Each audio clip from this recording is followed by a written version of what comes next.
Well, today it's my pleasure to welcome Shannon Gronemeyer, who is the founder and CEO of Customer-Centered Strategies. And prior to founding Customer-Centered Strategies, Shannon had over 16 years combined experience in sales management and sales operations and customer experience management, and was most recently the VP of Global Customer Operations at TE Connectivity after its acquisition of ADC. His efforts to transform the customer experience there included implementation of offshore centers in India and the Czech Republic, development of low-cost centers in the U.S., deployment of a global CRM, integration of knowledge management, creation of a transactional and relational VOC program, and a variety of other process improvement and automation initiatives. He created Customer-Centered Strategies in 2011 with the desire to create a business that serves a business services firm focused on driving business performance through customer experience quality. And Shannon, welcome to our show. Thank you, Jeff. So Shannon, as I told everybody, the bios are great. They're really cool. They highlight your career and everything. But I'd like to get the down and dirty of how you really got into the area of VOC. Yeah, my career took a little windy path to get to customer experience. I actually started in sales, ultimately sales operations, and then in customer experience. So I really had a perspective both on revenue generation and then what it takes to support that revenue once you have it. Mm-hmm. So I've had a unique opportunity to kind of understand each of those elements. And I just developed a passion for customer experience. I tend to be pretty analytical and structured, and customer experience is a lot about process. It's relationship, but it's also process that supports that relationship. So for me, it was just kind of a perfect marriage. And I have an affinity for customer experience people because these are people that care about the individuals they're doing business with. They want to do the right thing. Right. And they're just a joy to work with if we can give them the right tools and environment. So, and when you talk about the people who are in customer experience, are you talking more the front line?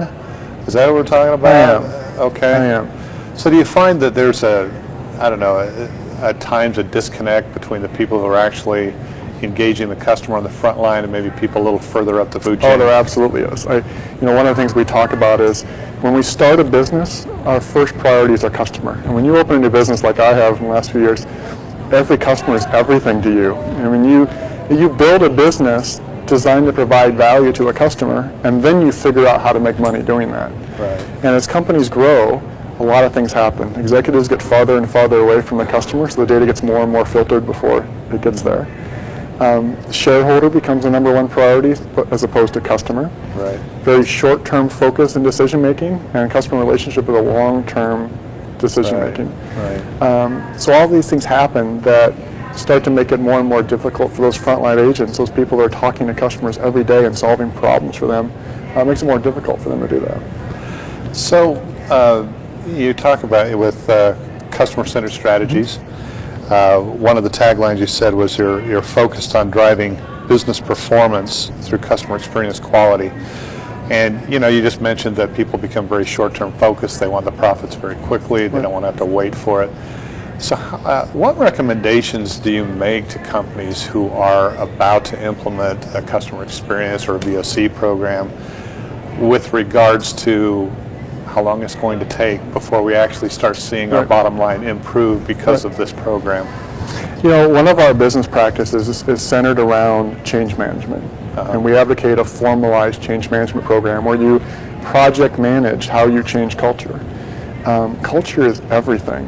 And if you can effectively drive a cultural change that's customer-centric and a leadership support structure that's customer-centric, any VOC program you put in place is simply going to fail. Right. And so that's really the place to start. And you probably start with developing the right data and metrics that can identify these are the things that drive sentiment or net promoter or whatever metric you want to use. And those metrics have an impact on repurchase, referral sales, add-on sales. So develop the economic story of customer experience and how it translates to revenue or margins, profitability in your business. work with the executive team to get alignment that they identify customer experience as part of their growth strategy, and then start driving down the business. I think it's really hard to go the opposite way, to start with your frontline agents developing the customer centricity when the rest of the environment's going to fight you the entire way. So aligning with the goals and values of the organization, the mission statement, those types of things. So curious, not to beat the horse anymore here, but how do you show, you talk about developing kind of an economic plan to show how it's going to pay off, but when you don't really have any hard data yet, how do you show that? Right. I had that question just 2 minutes ago. Okay, actually. great. And I think you have to start by collecting the information. I mean, a lot of companies make things extremely complex. There are all these complicated models you can use to figure out the ROI of customer experience. And I think it's really simple. I think it's talking to customers, finding out what their preferences are, finding out which of those preferences would drive a different behavior and what that different behavior would be. So if I understand that I have some customers that are promoters of mine, I have some that are detractors, what is the action that promoters take? How often do they buy? What is the average purchase volume when they do buy? How often do they refer someone else? Ask the detractor the same questions, and then do the math. So if the average purchase value is $1,000, they place 12 orders a year on average, detractors are 80% less likely to do that. You can clearly show the disconnect between the two. So I think it could be simpler than people make it.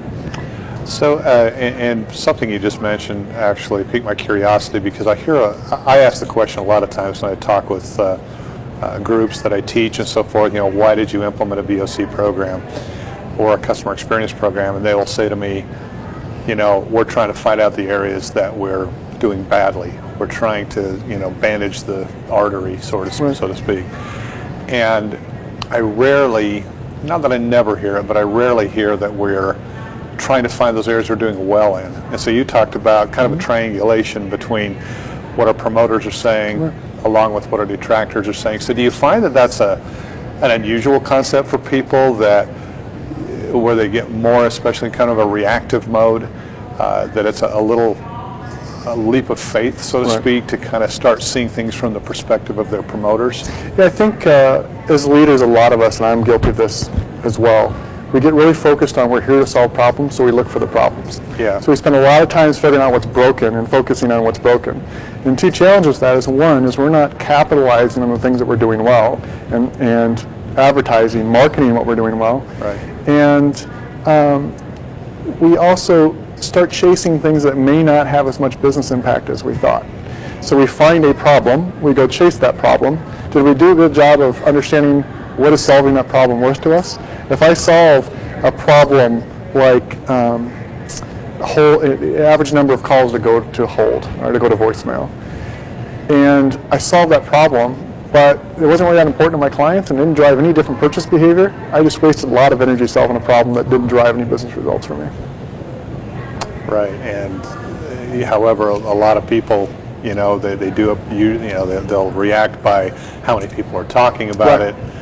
I've had many experiences like that where we end up working on the wrong problem. We don't see any growth out of it, but we seem to get the squeakiest wheels resolved. And while we're on that topic, in your bio you mentioned that you've worked quite a bit internationally, right? And I'm just curious, outside of the U.S., you talk about the Czech Republic, India. What's the demeanor out there with customer experience? I mean, is it do they adhere to a common metric? Is NPS kind of the sexy metric out there? Is it versus United States and Europe maybe? How would you compare customer experience in VOC in the Americas versus India, Czech Republic, or some places you've worked? I don't know if I could give you a good opinion on what metrics and what measurement systems are more attractive to different areas of the world. What I will say is that as we built offshore centers, what I found is universally people care about the individuals they're doing business with. Universally, frontline agents, they want to be supportive. They want to help the customers they're doing business with. And I think where a lot of companies have gone wrong is they leverage offshore resources because of cost. But not only do that, they leverage the lowest cost resources they can find in that low cost region, and they get what they pay for. Yeah. In our case, we had Indian employees who were multilingual. I had Indians that spoke German and French and Italian, and we paid above market to get quality resources. The other thing that I think is important is understanding how do you want to leverage those offshore agents. They can be very committed and passionate about serving your customer, but it may not make the most sense to have them online in a voice transaction with your customer. Some areas of the world, even here in the U.S., there's parts of the world can get very offended by other parts of our own country. Right? We had a call center in Santa Teresa, New Mexico, which they had a Spanish accent, and our folks in the southeastern part of the United States didn't care for that, right? So you need to make some decisions around what will work and not work. So in India, for example, for us, we established it as a back office function. And so they did all the things they could do to make our agents in the regions more effective. Interesting, interesting. So as far as lessons learned in some of the experience that you've had, we have our audience consists of a lot of first-timers to VOC, novice people with implementing a customer experience program and so forth. Well, what would you say, I don't know, top 3 things that you would recommend to somebody who's kind of on that cusp of making the decision to start building out a VOC or customer experience program? Right. So I guess my first piece of advice would be do it. Yeah. I mean, it's pretty commonsensical to say, I need to understand what my customers think about doing business with me. When we were a small business, we understood intimately every customer's relationship with us. So I think my first piece of advice is just do it. We should know how our customers feel about us if you're not collecting VOC today. The second thing I would say is make sure you've got executive alignment on why VOC is important. You'll be constantly pushing that rock uphill if you have no engagement and alignment and you haven't created a customer-centric culture. If I could interrupt you on that one, do you have any recommendations on people who are struggling with that, to get that executive alignment or get the executives on board? I think it is the single most difficult problem that customer experience professionals deal with because of all the things we talked about before and the dynamics at a corporate level. And we are forced to speak the executive's language. We have no choice. So we have to develop those economic stories, talk about ROI, talk about revenue impact, talk about margin impact based on various events with your customer. The kind of a logical argument that if our customers like us more, they'll buy more, it doesn't seem to work at the executive level. So you've got to develop those stories to create that alignment. Great. And I'm sorry, and then your third item. Yeah, the third item would be, as you're collecting VOC, make sure you understand what's important. You can chase down a lot of rabbit holes on things you hear that you interpret and assume has a great impact on your business. Validate it to make sure that's the case, because you're limited in time, energy, and resources. You don't want to be chasing, as we said before, an issue that is really a non-issue or an issue that doesn't drive any impact to business. Right. And Shannon, one final question. Customer-centered strategies. What's the purpose? Why should people come talk to you? We have designed a suite of services that is designed to transform the entire customer experience, the relationship that companies have with their clients. We chose not to focus on one specific thing like VOC, program development analysis, but instead we've created a list of services, customer analysis, VOC, customer experience strategy development, process improvement, training and talent development, change management, and performance management, because we felt those were all the things you really need to have a sustainable customer experience transformation in your business. And we also felt it was important because we don't want to be the perpetual consultant. We want to help you build a customer-centric strategy, a customer-centric environment, and then allow that to sustain after we leave. Kind of teach them to fish. Absolutely, absolutely. Excellent. Well, Shannon, thank you so much for stopping by and chatting with us today. It's great to get to know you and understand a little more about customer-centered strategies and some of the experience you've had. And for our audience on Blog Talk Radio, I'd just like to mention that this is one in a series of VOC experts that we get the chance to interview here at Allegiance on Blog Talk Radio. And I'd like to invite all of our audience to tune in to blogtalkradio.com/allegiance to listen to all of this and many other of our podcasts. Again, Shannon, thank you so much for your time. And for all of our audience out there, have a great day. Thank you, Jeff.